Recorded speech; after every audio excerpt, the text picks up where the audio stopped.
Yan mga idol. Update sa tayo sa ating status ng ating biyahe. Yung ano. And ating pustahan ng mga pila. Eh. Parang hindi naman. Oo nga, baliktad mga idol. Alitan na natin mga idol. Ayan mga idol, yung ating status ng pila.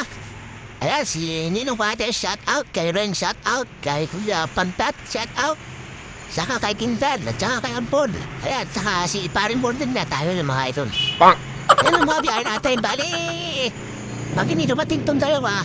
Diba, tayo na ang pila mga lods. Ay mga kabiyahe dito sa ating terminal.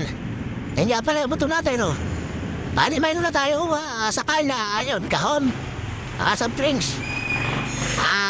Binigay na sa atin ni Nino Pades dahil dito sa iyo nga siyang sasakay ay baka hindi na siya makayo sa iyo. Pagkakarga pa niya yun mga idol. Kaya yun lang. 1 hour later. Ayan, muli mga idol, nagbabalik tayo at meron na tayong passengers. Tayo po, pupunta na tayo sa Barangay Magsikap mga idol, kahit maulan.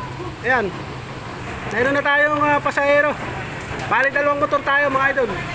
Ayan si Paring Pantat, kasama natin. Yan nga mga idol at kumorabis na nga kami at papunta na nga kami diyan sa Barangay Magsikap mga lods. Bali maulan nga ngayong araw mga idol. Yeah, malamig, masama ang ating biyahe at malamig nga mga idol.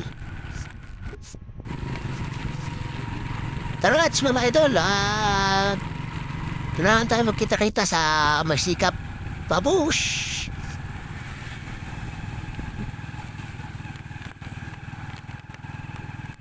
San? Barangay Ilog. Anong lugar to? Barangay. Hindi na po, murang-mura. Motor. Yeah, datang araw po.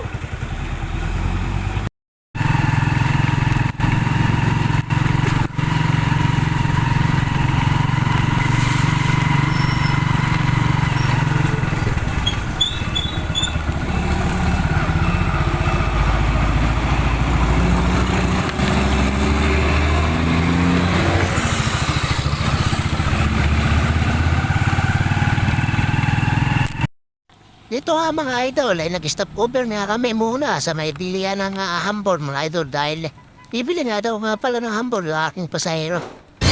At bibili na nila isang sapong hambor para marami daw silang bago sa mundo. Charles. Sila mga idol.